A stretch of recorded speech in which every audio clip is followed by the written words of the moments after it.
बृहस्पतिवार व्रत कथा। भारतवर्ष में एक प्रतापी और दानी राजा राज्य करता था। वह रोजाना गरीबों और ब्राह्मणों की सहायता करता था। यह बात उसकी रानी को अच्छी नहीं लगती थी।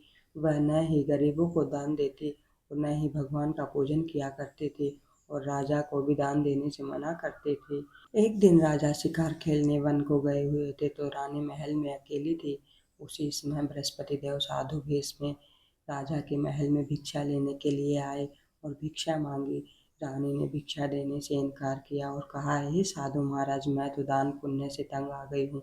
मेरा पति सारा धन लुटाते रहते हैं। मेरी इच्छा है कि हमारा धन नष्ट हो जाए, फिर न रहेगा बांस न बजेगी बांसुरी। साधु ने कहा, देवी तुम तो बड़ी विचित्र हो। धन संतान तो सभी चाहते हैं, पुत्र और लक्ष्मी तो पापी के घर में भी होने चाहिए। यदि तुम्हारे पास अधिक धन है तो भूखों को भोजन दो, प्यासों के लिए प्याऊ लगवाओ, मुसाफिरों के लिए धर्मशाला खुलवाओ। जो निर्धन अपनी कुंवारी कन्याओं का विवाह नहीं कर सकते उनका विवाह करा दो। ऐसे और कई काम हैं जिनके करने से तुम्हारा यश लोक परलोक में फैलेगा। परंतु रानी पर उपदेश का कोई प्रभाव नहीं पड़ा। वह बोली, महाराज आप मुझे कुछ ना समझाइए, मैं ऐसा धन नहीं चाहती जो हर जगह बांटती फिरूं। साधु ने उत्तर दिया, यदि तुम्हारी ऐसी इच्छा है तो तथास्तु। तुम ऐसा करना कि बृहस्पतिवार को घर लीपकर पीली मिट्टी से अपना सिर धोकर स्नान करना, भट्टी चढ़ाकर कपड़े धोना। ऐसा करने से आपका सारा धन नष्ट हो जाएगा। इतना कहकर वह साधु महाराज वहां से आलोप हो गए। साधु के अनुसार कई बातों को पूरा करते हुए रानी को केवल 3 बृहस्पतिवार ही बीते थे। उसकी समस्त धन संपत्ति नष्ट हो गई। भोजन के लिए राजा का परिवार तरसने लगा। तब एक दिन राजा ने रानी से बोला कि हे रानी, तुम यहीं रहो, मैं दूसरे देश को जाता हूँ, क्योंकि यहाँ पर सभी लोग मुझे जानते हैं, इसलिए मैं कोई छोटा कार्य नहीं कर सकता। ऐसा कहकर राजा परदेश चला गया। वहाँ वह जंगल से लकड़ी काट कर लाता और शहर में बेचता। इस तरह वह अपना जीवन व्यतीत करने लगा। इधर राजा के परदेश जाते ही रानी और दासी दुखी रहने लगी। एक बार जब रानी और दासी को 7 दिन तक बिना भोजन के रहना पड़ा तो रानी ने अपनी दासी से कहा, ये दासी, पास ही के नगर में मेरी बहन रहती है, वह बड़ी धनवान है, तू उसके पास जा और कुछ ले आ ताकि थोड़ी बहुत गुजर बसर हो जाए। दासी रानी की बहन के पास गई। उस दिन गुरुवार था और रानी की बहन उस समय बृहस्पति व्रत की कथा सुन रही थी। दासी ने रानी की बहन को अपनी रानी का संदेश दिया, लेकिन रानी की बड़ी बहन ने कोई उत्तर नहीं दिया। जब दासी को रानी की बहन से कोई उत्तर नहीं मिला तो वह बहुत दुखी हुई और उसे गुस्सा भी आया। दासी ने वापस आकर रानी को सारी बात बता दी। सुनकर रानी ने अपने भाग्य को कोसा।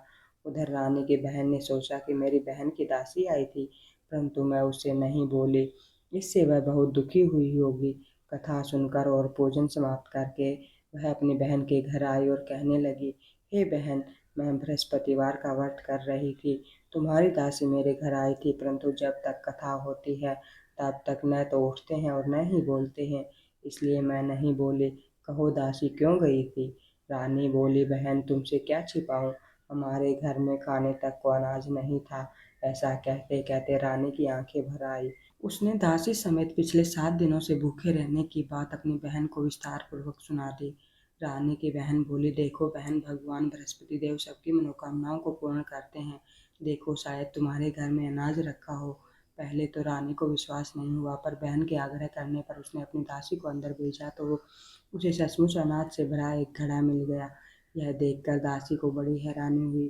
दासी रानी से कहने लगी, हे रानी, जब हमको भोजन नहीं मिलता तो हम व्रत ही तो करते हैं, इसलिए क्यों न इससे व्रत और कथा की विधि पूछ ली जाए ताकि हम भी व्रत कर सके। तब रानी ने अपनी बहन से बृहस्पतिवार व्रत के बारे में पूछा। उसकी बहन ने बताया, बृहस्पतिवार के व्रत में चने की दाल और मुनक्का से विष्णु भगवान का केले की जड़ में पूजन करें तथा दीपक जलाएं, व्रत कथा सुने और पीला भोजन ही करें। इससे बृहस्पति देव प्रसन्न होते हैं। और व्रत और पूजन विधि बताकर रानी की बहन अपने घर को लौट गई। 7 दिन के बाद जब गुरुवार आया तो रानी और दासी ने व्रत रखा। गुड़साल में जाकर चना और गुड़ लेकर आई। फिर उसने केले की जड़ तथा विष्णु भगवान का पूजन किया। अब पीला भोजन कहाँ से आए, इस बात को लेकर दोनों बहुत दुखी थी। चूंकि उन्होंने व्रत रखा था, इसलिए बृहस्पति देव उनसे प्रसन्न थे। इसलिए वे एक साधारण व्यक्ति का रूप धारण कर 2 थालों में सुंदर पीला भोजन दासी को दे गए। भोजन पाकर दासी प्रसन्न हुई और फिर रानी के साथ मिलकर भोजन ग्रहण किया। उसके बाद वे सभी गुरुवार को व्रत और पूजन करने लगी। बृहस्पति भगवान की कृपा से उसके पास फिर से धन संपत्ति आ गई, परंतु रानी फिर से पहले की तरह आलस करने लगी। तब दासी बोली, देखो रानी, तुम पहले भी इसी प्रकार आलस करती थी। तुम्हें धन रखने में कष्ट होता था, इसी कारण सभी धन नष्ट हो गया। और जब अब भगवान बृहस्पति की कृपा से धन मिला है तो तुम्हें फिर से आलस होता है।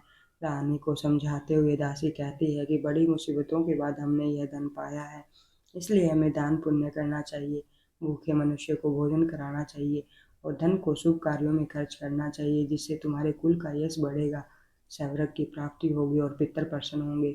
दासी की बात सुनकर रानी अपना धन शुभ कार्यों में खर्च करने लगी, जिससे पूरे नगर में उसका यश फैलने लगा। एक दिन राजा दुखी होकर जंगल में एक पेड़ के नीचे आसन लगाकर बैठा था।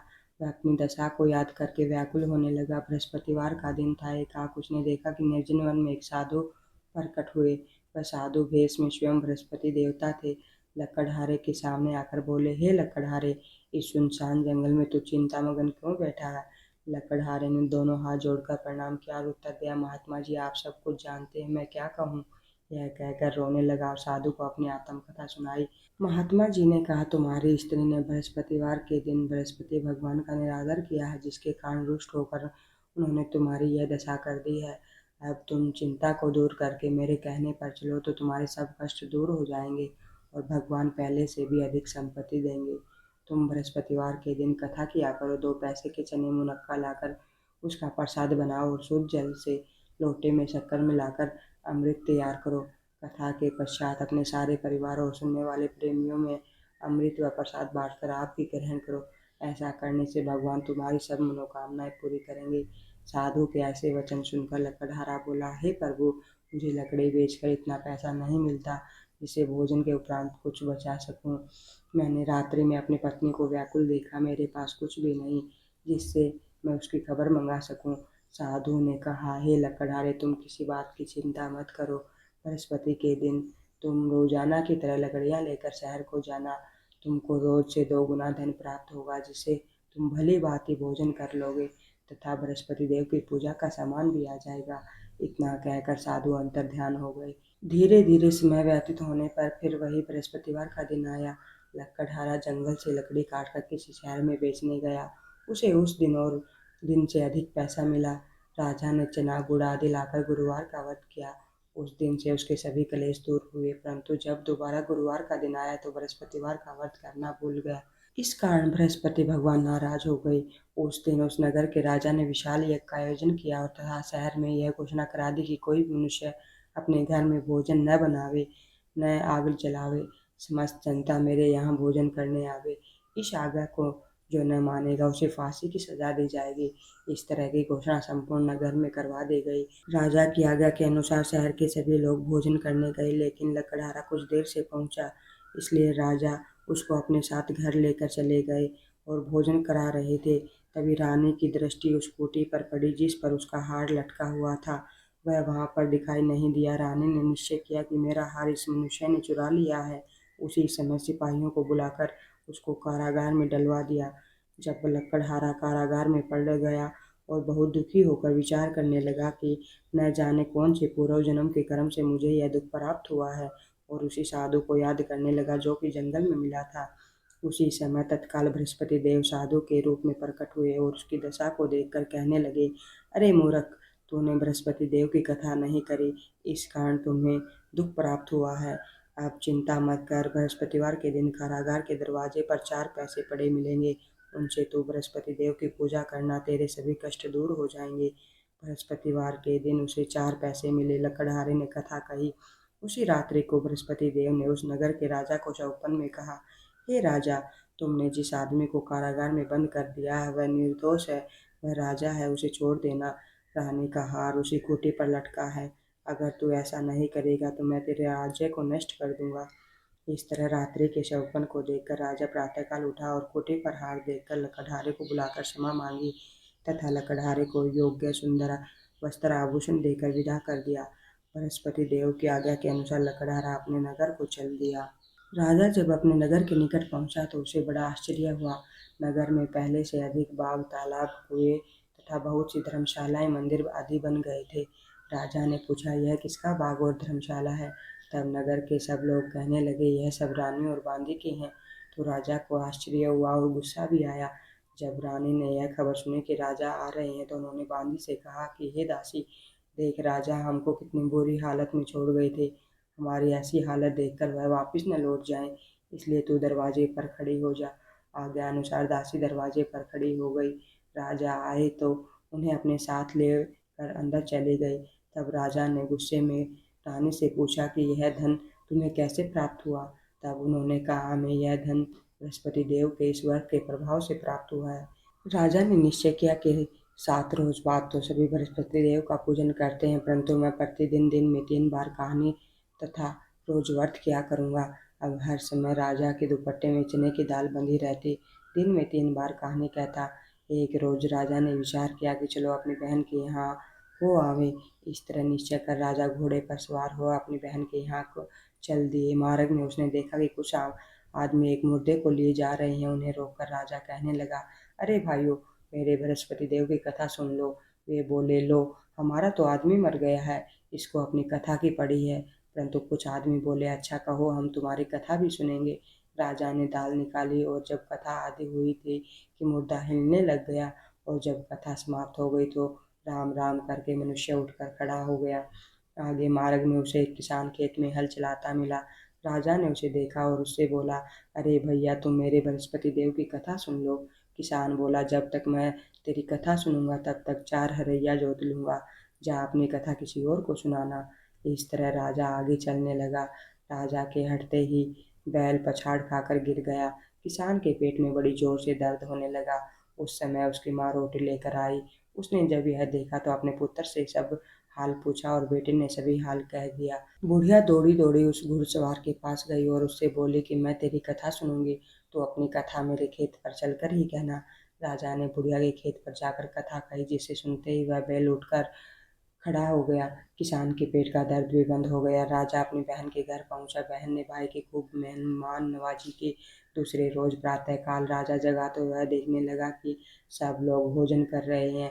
राजा ने अपनी बहन से कहा, ऐसा कोई मनुष्य है जिसने भोजन नहीं किया हो? मेरी बृहस्पति देव की कथा सुन ले। बहन बोली, हे भैया, यह देश ऐसा ही है। पहले यहाँ लोग भोजन करते हैं, बाद में अन्य काम करते हैं।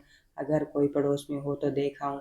वह कहकर देखने चली गई, परंतु उसे ऐसा कोई व्यक्ति नहीं मिला जिसे भोजन न किया हो। अतः वह एक कुमार के घर गई जिसका लड़का बीमार था। उसे मालूम हुआ कि उसने यहाँ 3 रोज से किसी ने भोजन नहीं किया है। रानी ने अपने भाई की कथा सुनने के लिए कुमार से कहा। वह तैयार हो गया। राजा ने जाकर बृहस्पतिवार की कथा कही, जिसको सुनकर उसका लड़का ठीक हो गया। अब तो राजा की प्रशंसा होने लगी। एक रोज राजा ने अपनी बहन से कहा कि हे बहन, हम अपने घर को जाएंगे, तुम भी तैयार हो जाओ। राजा की बहन ने अपनी सास से कहा। सास ने कहा, हाँ चली जा, परंतु अपने लड़के को मत लेकर जाना, क्योंकि तेरे भाई की कोई औलाद नहीं है। बहन ने अपने भैया से कहा, हे भैया, मैं तो चलूंगी पर कोई बालक नहीं जाएगा।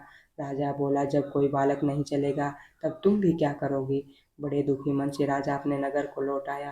राजा ने अपनी रानी से कहा, हम निर्वंशी हैं, हमारा मुंह देखने का धर्म नहीं है और कुछ भोजन आदि नहीं किया।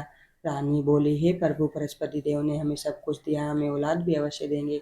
उसी रात को बृहस्पति देव ने राजा से स्वप्न में कहा, हे राजा, उठ, सभी सोच त्याग दे, तेरी रानी गर्भ से है। राजा की यह बात सुनकर बड़ी खुशी हुई। 9वें महीने उसके गर्भ से एक सुंदर पुत्र पैदा हुआ। तब राजा बोला, हे रानी, स्त्री बिना भोजन के रह सकती है पर बिना कहे नहीं रह सकती।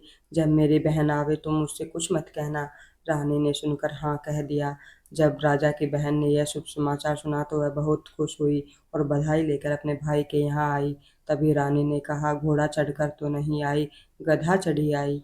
राजा की बहन बोली, भाभी, मैं इस प्रकार न कहती तो तुम्हें औलाद कैसे मिलती? बृहस्पति देव ऐसे ही हैं, जैसी जिसके मन में कामनाएं हैं सभी को पूर्ण करते हैं। जो सद्भावना पूर्वक बृहस्पतिवार का व्रत करता है एवं कथा पढ़ता है अथवा सुनता है, दूसरों को सुनाता है, बृहस्पति देव उसकी सभी मनोकामनाएं पूर्ण अवश्य करते हैं।